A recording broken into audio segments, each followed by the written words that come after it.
everyone. Welcome to this week's episode of ThinkTank Thursday.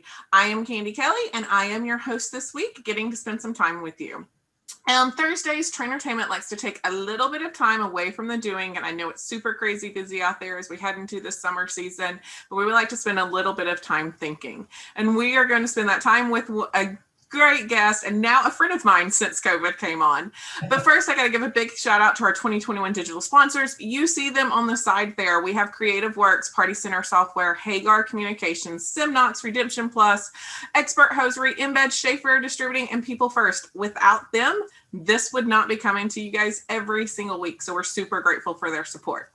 Now on to our guest for today. So why don't you take a few minutes to tell everyone who you are as if they wouldn't know and what you do. Sure. Well, thanks, Kelly, for having me this week. This is an event I've been looking forward to. My name is Pete Gustafson, and I'm the Executive Vice President for the American Amusement Machine Association. We're an association made up of about 180 members now, and we represent the interests of the amusement industry. We're celebrating our 40th year as an agency. It's hard to believe it started in 1981, but here we are, and we've got a lot of good things going on. We got our trade show coming up at the end of June. We're going to talk about an initiative that we've begun working on. And I'm truly stoked about what the short-term and long-term future for the association and the industry has in store for it. Been a rough year, let's put it that way. And we're glad to see COVID going in the rearview mirror. Things are lightening up for sure. Rearview mirror, yes, we are glad to move past that. 81's a good year. I'm an 81 model, so nothing negative. Right on. Yes, and full disclosure, Trainertainment is a member of AAMA, and both Beth and I sit on some committees for the association, and we're thankful for COVID-19 for that, because that's what brought us to the committees and into membership and all of that, and we love being there. Yeah, it's hard to believe where we were a year ago, right? You think back on that, and I was still working out of the house until June 28th, when the governor here in Illinois allowed people to come back into offices. But from that time I got off the plane, coming back from the Amusement Expo, March 12th, until June 28th, I came in the office to get my things, and that was it. That was it's just like that. It went by, but it was a pretty traumatic time, I'm sure, for everyone. I don't know if I've ever told you that when everything started closing down, I was in Illinois with a client and was like freaking out on would they cancel my flights? Would I have to rent a car to drive home because they were canceled? Yeah. That was when pro sports got canceled while I was in Illinois, and I live in Georgia for anyone out there who doesn't know. So I had to get home. Pro sports got canceled when I was there, and then they started shutting down all the public transportation in and around, Chicago and all the places. And so I was flying out of Chicago, and so we were like, how am I going to get home? Luckily my flight went, and I was able to get home. But yeah, I was in Illinois when all. Yeah, not to belabor this, but I have a similar story. I was in Tokyo when 9/11 happened. Oh, wow. Yeah, that extended my stay in Tokyo, which was not a bad thing. It was a nice place to be, but the circumstances for why that was extended, not so nice. Yes. So I'm really excited to talk to you this week about this initiative. And so we have this hiring initiative that AMA has taken the reins on and ran with. So let's talk about how this idea was created. Where did it come from? Well, it was through the Peer Talk Wednesdays, where a group there in the early days, we had as many as 125 people on it. And now it's around 40-ish that get together on a weekly basis and talk about the challenges, successes, and how people are getting through this past, what has it been now, 15, 16 months. Yeah. And as we're starting to climb out of COVID, a central theme of every week for the past 6 or 8 weeks has been, I can't find people to come to work. I need to hire frontline staff. I can't get the place open fully until I'm able to get people to come to work. And I think it was you, Kelly, that actually came up with the idea that somebody should do a job fair. Somebody should organize an industry job fair. And that just struck a nerve with me. I'm like, well, that's what we do.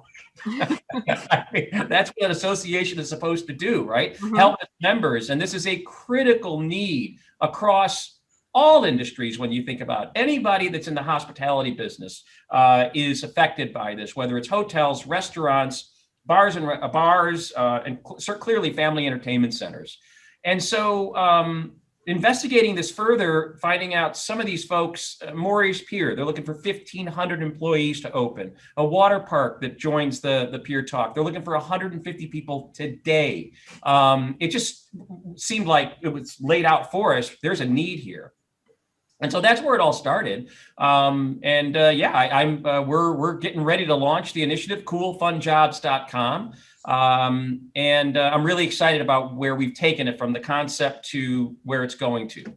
Yeah, we'll definitely get there. One of the things that I noticed in that Peer Talk was that what kept presenting itself in various ways was the places I go to get employees aren't available to me anymore. Schools were virtual. And so where they had, relationships with the school counselors and stuff to help them fill, or the people who did the work school partnership that had. Colleges were virtual, and so you didn't have that outlet. Churches were virtual, and so you didn't have that outlet. In recreation departments, it seems like those were like a top 4 that kept coming up, and they're like, well, I can't go there. Those are my pools, my employment pool. That's what keeps my employment funnel, I guess, for lack of a better term, full, and I don't have that available to me. So how do I now get a pipeline full to keep employees and let them know that we're hiring?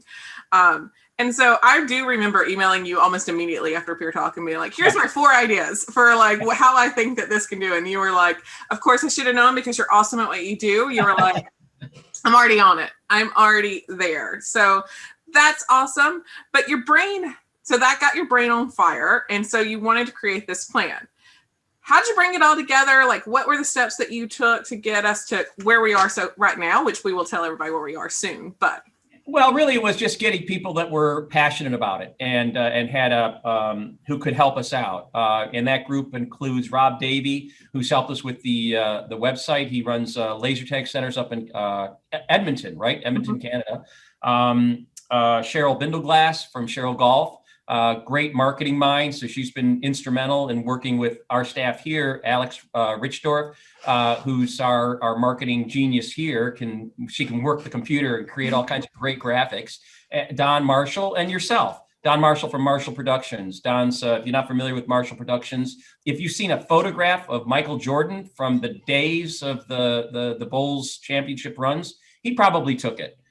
He was a staff photographer for the Bulls, the Blackhawks, I think the Cubs for a while, along with doing a great deal of commercial art. So he's got a real eye for how to cause the pause, right? So when you're creating any kind of marketing thing, you go through your junk mail on the daily basis. There's something that causes a pause. And that's what we want to do. We want to be able to cause the pause. That is awesome. Yeah, I remember Rob Davey on that Peer Talk was like, you guys can create a website. It's really not that hard, and I will offer to do that. And that was so nice of him. So where are we now? If you could explain where we are and what Cool Fun Jobs is and what it is right now for the short term. We'll talk about the long-term vision in a minute. How would you explain to the audience what it is and what this initiative really is all about? So our vision kind of took a turn, right? We envisioned this initially having a lot of minutia and require a lot of upkeep by the locations. And what do I mean by that? We had this vision of creating a map of the United States, actually North America, in which we could drop pins. For every location that registers, drop a pin in their geographical location. And a prospective job searcher could click on that pin and open up to find at our initial conversation, what jobs are available, how many jobs are available. And we started going down a list of, what jobs exist in family entertainment centers? Well, there's receptionists, and there's party planners, and there's cooks, and there's attendance to games, and on and on and on and on. And we realized, that's just way too much minutia. Nobody's going to take the time to fill that out. It's too cumbersome, nor are they going to maintain it. So we simplified it to really 3 things that the location has to deliver for us: where they're located and how to contact them, how many jobs are they actually looking to fill. We want that number for the sizzle, right? So when we put our press release about this out, we have accumulated tens of thousands of jobs that we know of in our industry right now. And the third thing is age. We don't want anyone 16. We want everyone to be 16 or older or 18 or older. There's, how old do you want that youngest employee in your facility to be? So that's what we've distilled it down to. And where we're at with it right now, we're refining the website. There's some text that has to be added. We are creating collateral to support the initiative through press releases and so forth. And that should be ready to go, I'm hopeful, this week. And it's a two-step process. We want to get the message out to the industry that this coolfunjobs.com exists. And in fact, the website's operational now. If somebody wanted to visit it right now, they could enter their details and they would be on Cool Fun Jobs right now. And we want to give about a 2-week period for venues to populate the website. And 2 weeks later, we want to do a national push with a press release, including a release on the Associated Press, AP, so that it will get picked up. And hope, it's a cool story, right? I mean, it's, here's this industry that people, maybe they know it's there, right? I mean, we're ubiquitous throughout the country, where there's not a hamlet town where you can't connect something with our industry, whether it's the bowling center or the family entertainment center or the mini golf course or whatever. We're everywhere. So it's familiar, and it says two things, right? We're hiring, right? What's that other message that's being said, right? They're back. We're back. Right? The industry is back. The fun and out-of-home fun and entertainment industry is back. You can come on out. It's okay to come out of the cabin you've been locked up in for this past 17 months and have some fun. I know. I love that it's telling that. And look right now for press releases and press out there. We had someone on Pure Talk just last week who decided to do something to help with hiring and immediately got picked up in that story. So it's almost like the media is hungry for the number of jobs they're opening, what industries are having those jobs. And so that creates that sizzle. And again, like you said, that awareness that we are back and we are ready to give you fun and memories, which is what we specialize in. Yep. Again. And we've all had a lack of like memories outside the home for the last year. So we've got a depletion there that we need to fill up for everyone. So, yep. So I just want to go back to how the map works, just so everyone knows. Once you put your information in, we're asking you to give us the web page that you take your own applications. So think of it as it's essentially a central landing page that then will send them to you. So you don't have to go look for applications in a different place. It's not like you're going to get emails every day of these different applications. They're going to go to your website where you take your applications and they can find out about the jobs for you. And it's going to go through your normal portal and channels for that. Like Pete said, we did get caught in some minutia in the beginning, but then it was like, what is the simplest way that we can continue to offer this as a service in some shape, form, or fashion for long term? And so by making it much more simpler, asking you just for that bit of information, it helps.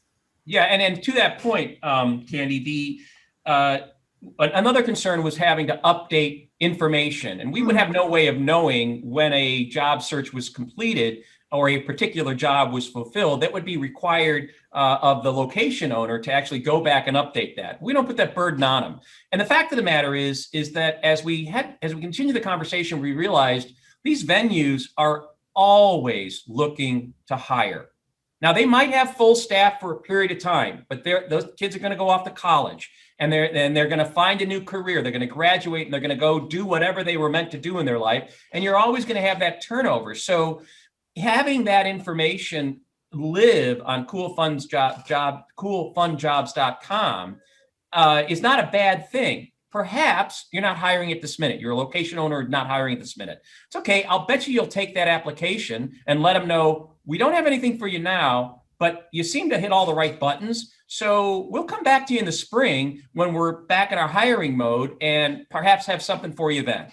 So I don't think it's a bad thing that that information can, I'm not going to say be stagnant, but remain alive, right? The website just remains living. It's a living website where people can go to at all times. Yeah. And when I was in operations, which is where my background is, we never stopped taking applications because just like you said, you may have that perfect candidate that comes through and it hits all of those spots. And I may not be hiring right now, but it may be able to make a spot for them because they're exactly what I'm looking for when we. Yeah. And again, we had this initial plan of having this hiring event, right? A day, an amusement industry hiring day. And one of you bright people said, well, why don't we just leave it forever in perpetuity, and people can use this as a resource going forward. And we can then have events, during seasonal, the Christmas season comes up, Thanksgiving and Christmas, we want to make a push because you're going to need more people to carry you through that season. Obviously in the spring, as we're entering the summer now, people are needing people right now. So, as events on the calendar occur, we can have, press releases go out letting people know, hey, coolfunjobs.com is still there. And it's a cool, fun industry to work in. Yes. I know we talked about having like a day where everybody was going to be hiring. And whereas it's not a day anymore, I do want everyone to know we are still committed to like a push for, you called it sizzle, I think is the word that you used. Right. Yeah. To get a sizzle, to get some fire around this topic. And so that's when the press release will go out. We will have our locations that signed up, we're asking that they push out to their local. We're giving them tools to push out to their local press as well, so that even though it's not a single day, it is kind of giving you some fire around the start of the event. And another concept that we will be working on once we get coolfunjobs.com off the ground is expanding this into an internship program. You yourself, Candy, walked into IAPA. You shared that story about walking into IAPA and realized this is a real industry. Yes, I come from restaurants. Going on here. I can sink my teeth into this. This is the place I can put down roots. And it absolutely is. This is not the arcade of my teens, okay? The industry we're in right now. It's much more mature. It's much more resilient, right? There's so much, back in the day when I came up in the business in 1980, we were a slave to technology. It brought us to the top of the mountain. Think Pac-Man, right? Everybody, that's where people engaged technology, was in their local arcade in Pac-Man. They didn't have it at home. They didn't have it at home. And then technology brought us down to the valley. The home console system came out and crushed the video game business. Countertop games in bars, right? Everyone was playing countertop games in the bars, and the cell phone came along and took that business away. We had been a slave to technology for a long time. And I think today we've matured to a point where we've aggregated so many attractions under one roof. It's no longer, technology complements us. It doesn't define us. We're in right now going after VR as the darling technology of the day, but it'll certainly help us. Okay. I'm certain that people want to come in and engage the experience, but it's not something that's going to be a make or break for us. Yep, we've come a long way. Yeah. My background, I'm from restaurants, and everyone knows restaurants is like an industry, and it can be a career path, and like all it can lead to. And I was convinced by a mentor of mine to come over into family entertainment and be like a training general manager. And so I went to IAPA. I think I started in like November 2nd, and I went to IAPA that month. Oh, wow. Later. So I was not in this industry for very long and went to IAPA, and I just remember it hit me that like even lines, like to formulate how a line is queued up and what it goes through, like that's a career. That's, all the different pieces of design and then logistics and then execution. And it was like, whoa, this is not just a job. Like this can be a career. And it hit me kind of bricks walking in there. And I mean, it's a fun industry, for goodness sake. That's what we do. We create fun. I mean, you got to be a pretty big Debbie Downer not to want to land in a place like this, Yes. So I just want to back up for a minute. What do we need from people to sign up? I just want to reiterate. You need to go to www.coolfunjobs.com. And then there's a button that you hit where you submit a job, and it's going to ask you a couple of questions. It's just a form, so you can't screw it up. Like you put who you are, where you're located, where you would like them to be directed to fill out an application, and how many jobs you're looking for. You submit it. Age requirement. Yeah. Oh yeah, and age requirement. Yeah. Thank you. It gets added to the map. And then after you sign up, we're finalizing a toolkit. So after that, you can expect to receive a toolkit that is a couple of just key pieces. It's not going to be anything like, don't expect 50 pieces or anything, but the key pieces that look, how do you send it to your local news media? What else is going to be in there? I know you guys have worked this past week when I was traveling, finalizing some of this. We've kind of simplified that a little bit, Candy, from the standpoint of the thought was, how is this going to land with a location owner? They're not going to want to promote coolfunjobs.com in their facility because they're going to want people to come to their facility to look for work, right? They're not going to want to send them to someplace else. So it will be, how do you market the jobs that you have in your local community? How do you get a local affiliate to pay attention to you? What can you do to rise above the white noise and create an interesting story that they could send a camera crew over and do a 3-minute piece on? And we have a lot to offer. There's a lot of eye candy taking place in our space. It's probably something that the crew that comes over to do the film work, it's let's face it, it's more fun than going to see what the city council's doing today. City council might be more important to the community, right? But we're a little bit, we have a little bit more sizzle. I like that. I like it a lot. So yeah, you give us some a little bit by signing up on the Cool Fun Jobs, and we give you some things that you can use in your local community to get you guys some coverage for the jobs that you need to fill too. Now, this initial push we're hoping happens in about the next 2 to 3 weeks, where we send out our Associated Press release. You kind of alluded to some long-term, like what is the long-term vision that you have for this, Pete? And how do you see this being there next year? Well, I think that it's got an opportunity to be reset every hiring cycle, right? So as I said, the two that pop in mind are the spring hiring cycle and the holiday season hiring cycle.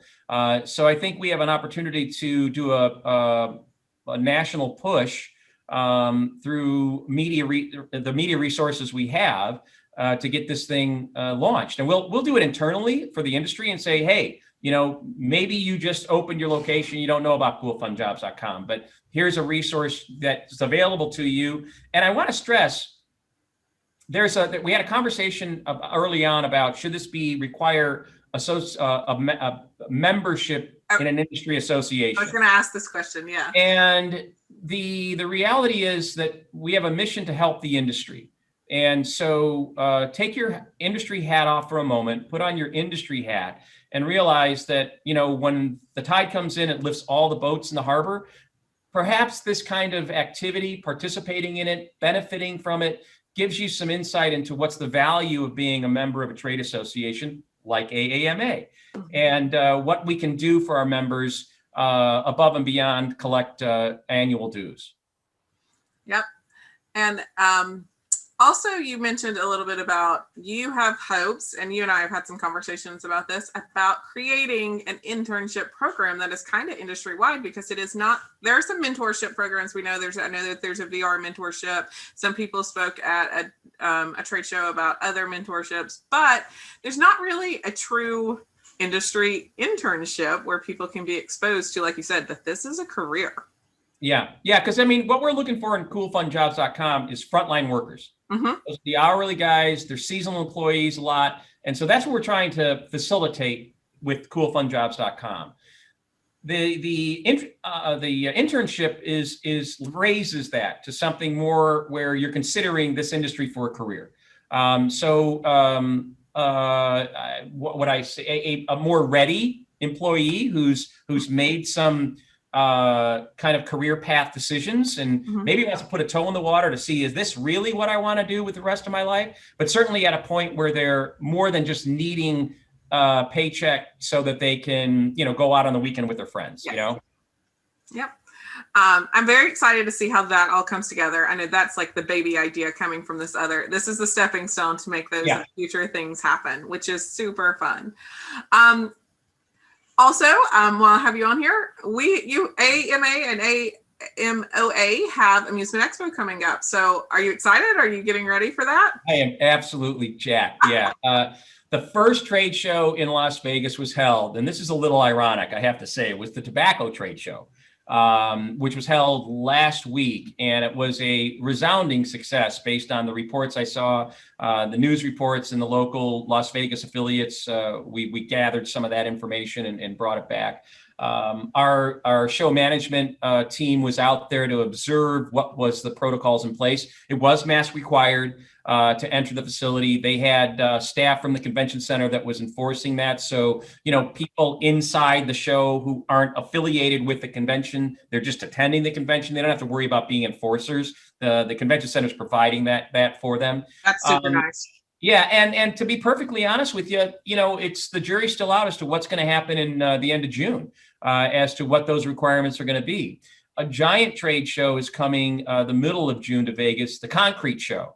And that generally attracts 80,000 attendees. Now, it's unlikely they're going to get anywhere near the normal number of international attendees to that show. So that number is going to be somewhat truncated. But nonetheless, it'll be a real good litmus test. Can the city handle a really large convention? Now, our convention isn't going to be that big, okay? But, we hope to get upwards of 3,000 people in the convention center for the Amusement Expo. And the optimism, the expectations continue to climb. We've already, we reduced our budget on what we expected the show to generate as COVID hit. And I'm happy to say we've actually exceeded that. Every day it's getting, thanks. And in fact, a week ago, so look at where our 2020 show, we did have a show in 2020. We were one of the, few. You're the last one. Yeah.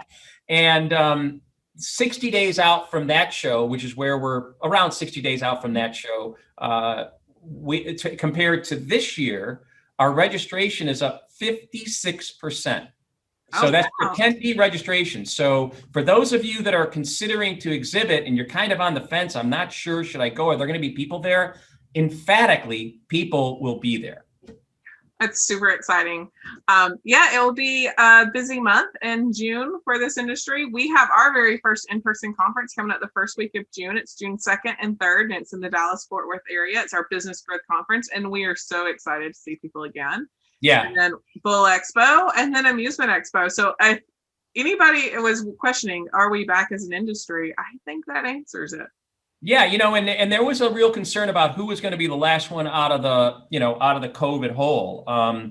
And it was thought to be the manufacturers, right? That they were going to be the ones that would lag behind. If for no other reason, venues would be closing, a glut of used equipment would be on the market, and that inventory would have to be worked through before anybody considered new equipment sales.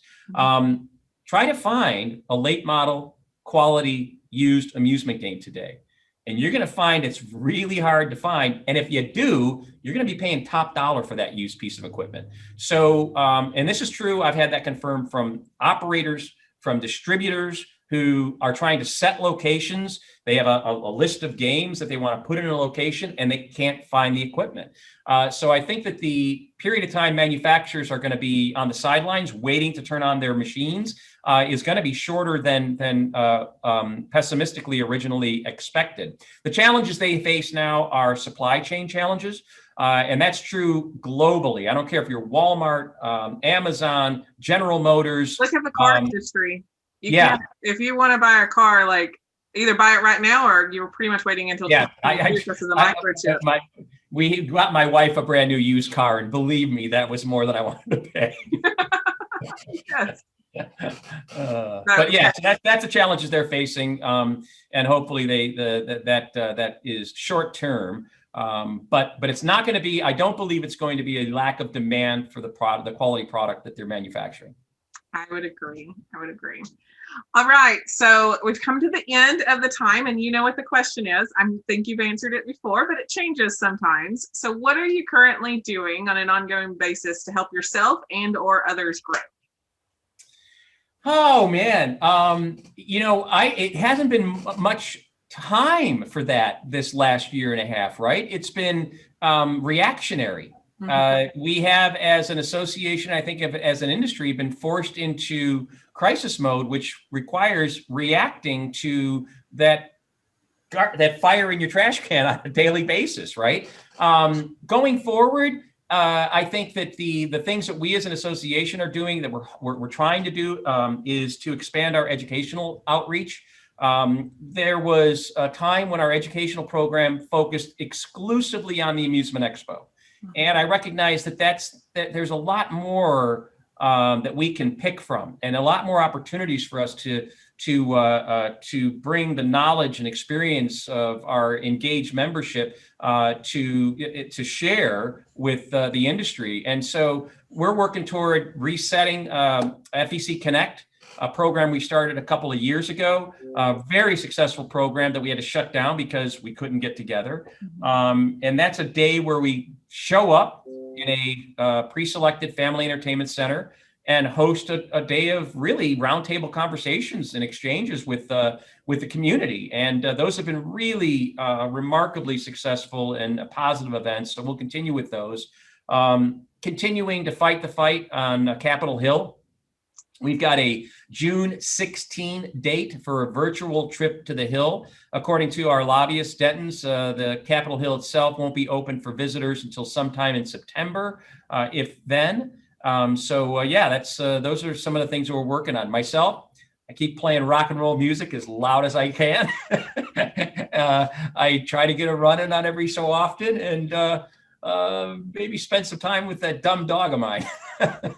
I can't wait to be able to watch you play. It's one of the things that came up over COVID, where we learned that you play guitar. So yeah, we got our first gig of the year, June 12th. So looking forward to that. Broken Earth Winery in Long Grove, Illinois. So if you're around June 12th, come on out and hear some great classic rock. I'll be excited for the FEC Connect committee to get back together, because that is the committee that I sit on. So it's super excited about that. That's a great group of people that I'm sure we're going to put some really cool events together. And hopefully third quarter of this year, we'll be able to host one of these. That's our goal right now. Okay, that's awesome. Well, thank you for coming on here and sharing about this hiring initiative. Moral of the story, people, is that we want you to go to www.coolfunjobs.com and submit your jobs into that, so that we can say we have 10,000 or 20,000 jobs in this industry that we need to fill when we do our media push. That will give us a lot of bandwidth for coverage. And you are not exaggerating on what that number could be. No. Yeah, I think it could be quite large if everyone actually comes together and puts their numbers in. And so, Pete, if anyone has questions about AAMA, Amusement Expo, go into the Hill, where is the best place that they can connect with you? They can give us a call, 847-290-9088, and speak to myself, Tina, or Alex. We're Team PTA. Awesome. All right. Well, thank you for spending this time with us. Thank you again to my 2021 digital sponsors. If any of you have an idea for Think Tank and want to come on, just shoot me an email, candy@trainertainment.net. I will happily spend some time with you thinking and not doing. And then thanks, everyone, and we'll see you next week. Thanks, Candy.